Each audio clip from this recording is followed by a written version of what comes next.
ভক্তির বিভিন্ন অঙ্গ সম্পর্কে আজ আলোচনা করব।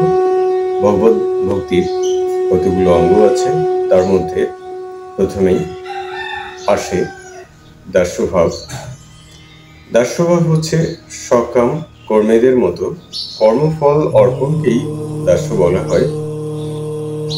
কিন্তু শ্রীল রূপ গোস্বামী প্রমুখ বৈষ্ণব আচার্যদের মতে কোনো না কোনোভাবে নিরন্তর ভগবানের সেবায় যুক্ত থাকাই হচ্ছে দাস্যের স্বরূপ। স্কন্দ পুরাণে বলা হয়েছে যে কর্মকাণ্ড ও বর্ণাশ্রম আচরণকারী হচ্ছেন ভগবত ভক্ত, কিন্তু ভক্ত যখন সরাসরিভাবে তাঁর সমস্ত কর্ম ভগবানকে অর্পণ করেন তখন তাকে ভাগবত বা শুদ্ধ ভক্ত বলা হয়।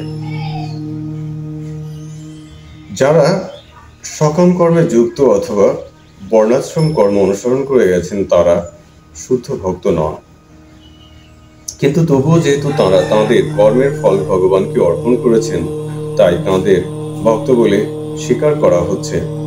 কিন্তু কেউ যখন সব রকম কামনা বাসনা রহিত হয়ে ভগবত প্রেমের বশবর্তী হয়ে স্বতঃস্ফূর্তভাবে ভগবানের সেবা করতে থাকেন তখন তাঁকে শুদ্ধ ভক্ত বলে অভিহিত করা হয়।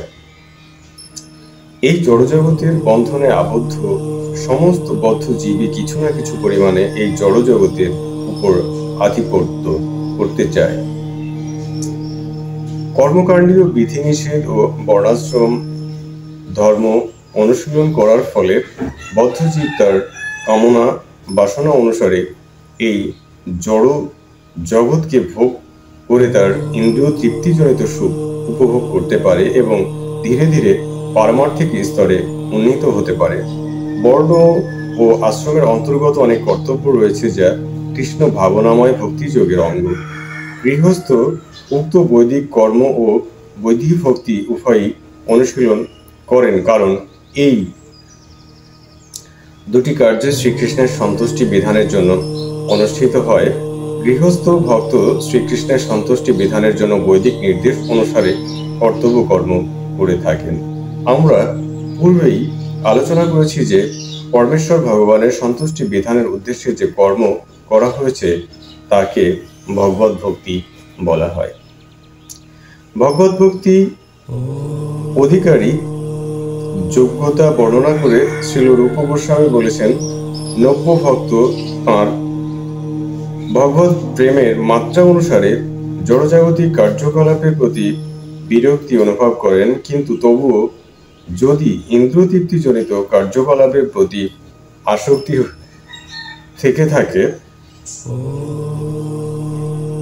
তাহলে সেই সমস্ত কার্যকলাপের ফল শ্রীকৃষ্ণকে অর্পণ করা উচিত। এই ভাবকে বলা হয় দাস্যভাব। পরমেশ্বর ভগবান হচ্ছেন প্রভু এবং তাঁর সেবক হচ্ছে ভৃত্য। নারদীয় পুরাণে এই দাস্যভাবের চিন্ময় গুণাবলী বর্ণনা করে বলা হয়েছে যে মানুষ কায়বন বাক্যে ভগবানের সেবায় নিযুক্ত হয়েছেন, এমনকি যদি কেউ সেইভাবে ভগবানের সেবা করার আকাঙ্ক্ষাও করেন তাহলে তাঁকে মুক্ত বলে গণ্য করা হয়।